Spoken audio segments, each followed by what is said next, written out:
Hello, friends and family. How are you? Welcome.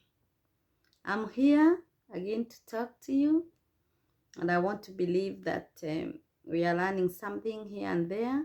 We are getting some ideas here and there, and we are moving on with life very well. I am okay. It has been quite a good month. The year so far is fine. I can't complain. And I want to believe even you, the year is doing good. And you are also fine. You're also well and you are happy. I hope so. And if you're not happy, we expect that you'll be happy and things will be sorted out very well in your life. Well, thank you for subscribing. The subscribers, I continue to thank you. Those who have not subscribed, I welcome you. May you please do what you have to do and hit the subscription button. There is a red thing over there when you see my photo there and my name Eunice Jeru. You see something written in red, subscribe. Just hit that with your finger and you will be okay. You'll become member of this family. You can also hit the notification bell. It's very important so that when I upload a video, you can be notified, and then you can listen to what I am talking about that day or what I'm doing that in that video. So this time I want to talk about, okay, most of the times I like talking about how we can help people who are suffering. And I've concentrated so much on that people. But today I want to talk in this video, I want to talk about children who are suffering trauma. And how can we help those kids? And how do we handle them as adults, as grown-ups? And we have seen kids go through stuff as well. Sometimes we tend to assume that the kids will adapt very quickly because they are kids, and we sometimes assume that the children don't suffer the trauma in the same way as big people do. But from the time the child is formed in the mother's womb, that's a human being. And so they have feelings, they have everything like any other person, only that it is developing in stages. And so if it is pain, they can feel pain. If it is fear, children can feel it. If it is anger, they can feel it. If it is whatever kind of anxiety, they can experience it. The only thing is that they may not be able to talk like an adult to express, but they have their own ways of expressing anger, of expressing need, of expressing anxiety. So if it's a baby and you find that your baby is just throwing tantrums, that's something to worry about, because that child might be suffering maybe sickness, maybe hunger, maybe traumatized by something he's seeing which is not, he doesn't like, and he cannot talk. So you got to watch out his environment very well. If it's a toddler, the same. You can see a toddler who throws items so much in the house. He's violent. He's not becoming violent because he wants to. He's trying to protect himself. He feels threatened. In his mind, he has been traumatized, and he doesn't find safety in anything else. And because he needs to be given that safety, he has to throw things to get attention.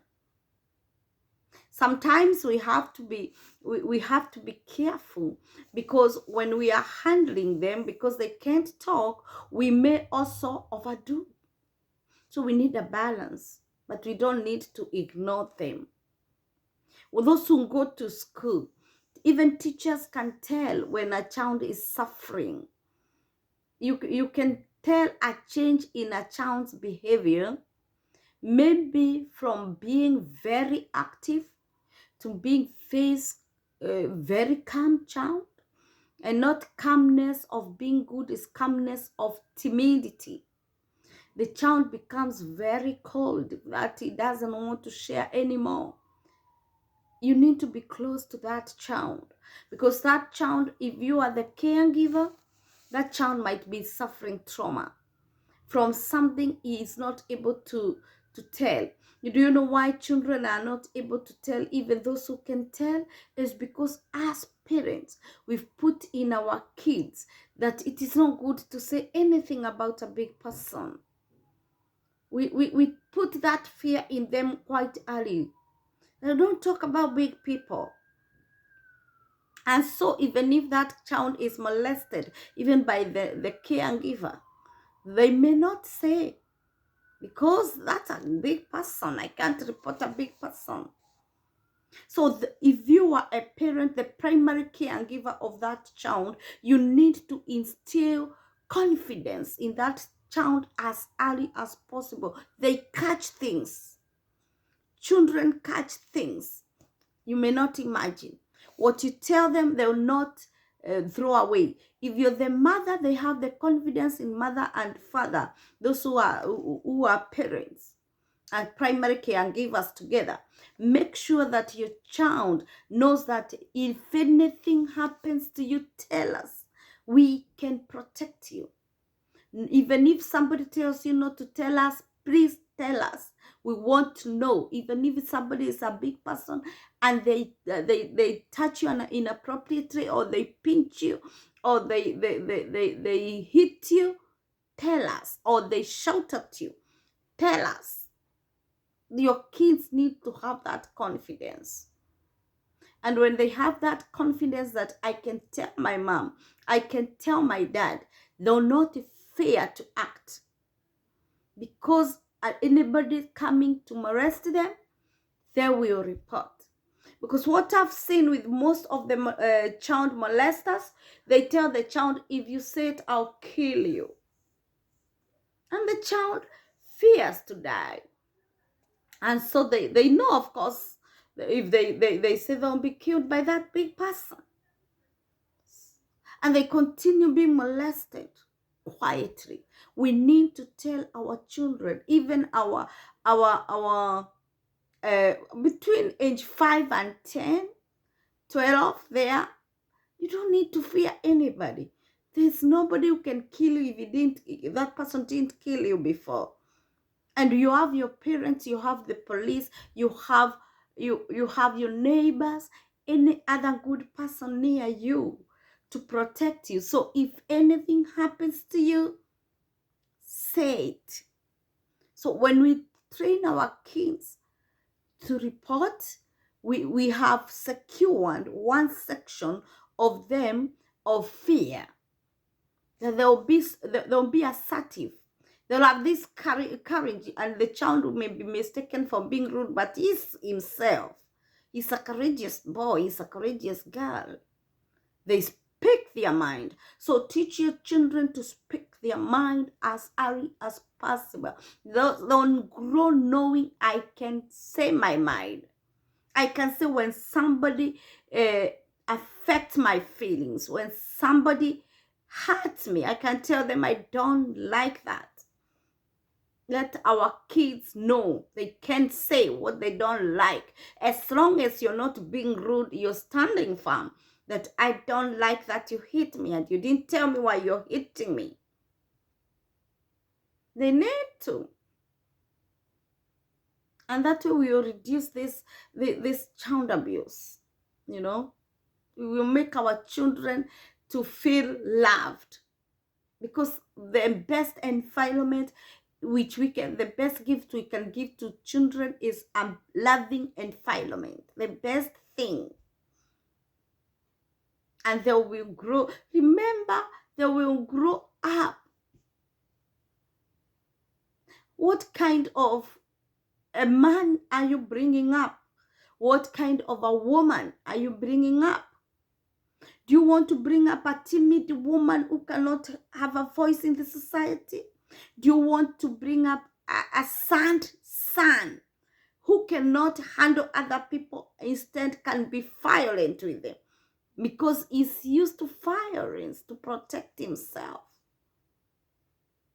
We need to protect them. We need to help them. Children suffer trauma. When you take your child to a new environment, there's separation trauma. These kids will cry. You need to assure them that even the person you have left with them with is a safe person, by bringing that person close to the child all the time, every other time. After some time, let these kids see the person. After some time, let these kids see the face.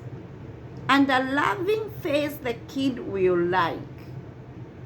When you see a person who the kid sees and the kid does not want, after 2-3 days, that's an abuser. That's not a loving person. That person doesn't need to be near kids. So you must know who is near your children. And I know in some environments we send our kids out alone. We also need to be careful when they go out there alone, that whatever they meet out there, they can tell us so that we follow up. There's no need of assuming anything which happens to a child, because it can damage them forever. It can take years to heal. Because when they are young, what is planted will have a lot of impact in the future. So we need to assure them that the future is assured of safety. We need to assure them that human beings are not bad people, but among them, bad things can happen. And if anything bad happens to you, you need to report.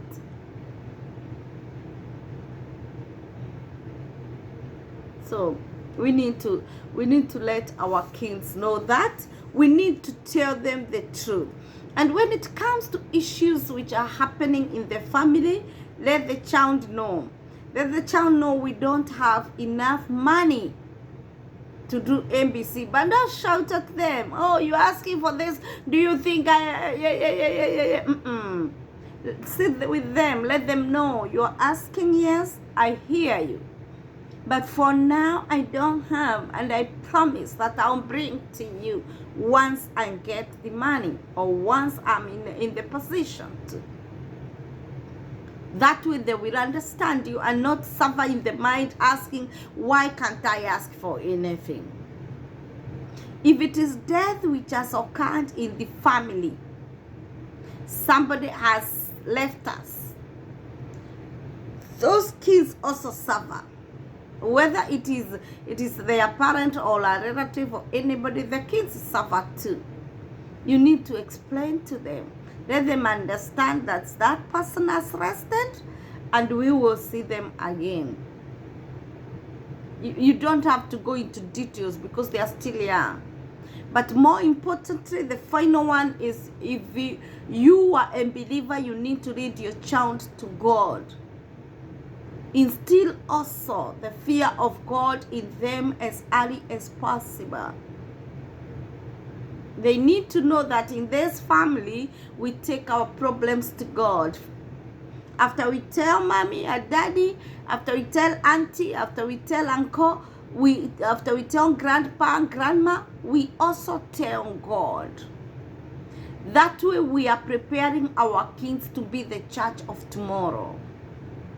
We are preparing our kids to know that there is another power beyond this one we see in our father and in our mother.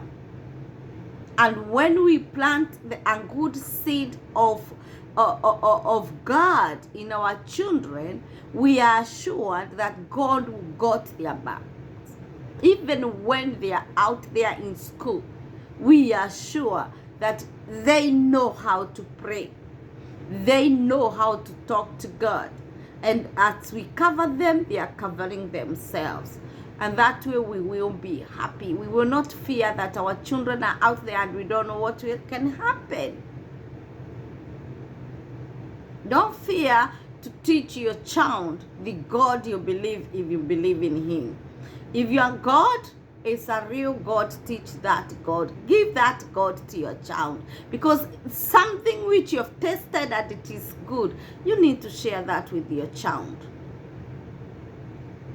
That's all I wanted to share with you. Let us help our children by making them talk from early as possible, telling them the truth. Observe their behavior.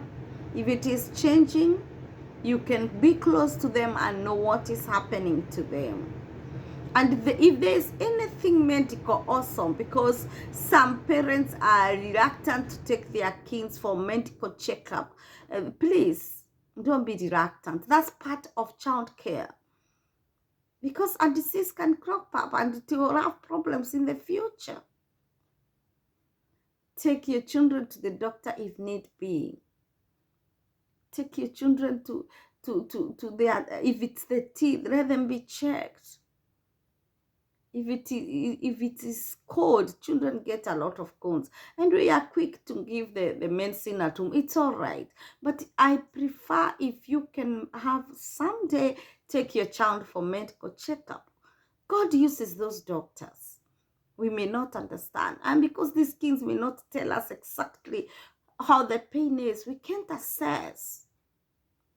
It's important that you take them for medical care and give them the food they want. Food is also important to kids, and kids are very keen on what you give them. They're very keen. So give them the food they want. Just be a good caregiver, and they will grow up to be the church of tomorrow, the parents of tomorrow, and the society tomorrow. And we need a good, united society, peaceful land, peaceful place. May God bless you. Let's continue talking. I hope you love what I do. If you love it, please give it a thumbs up. Continue sharing. Let's continue doing this together. Bye-bye.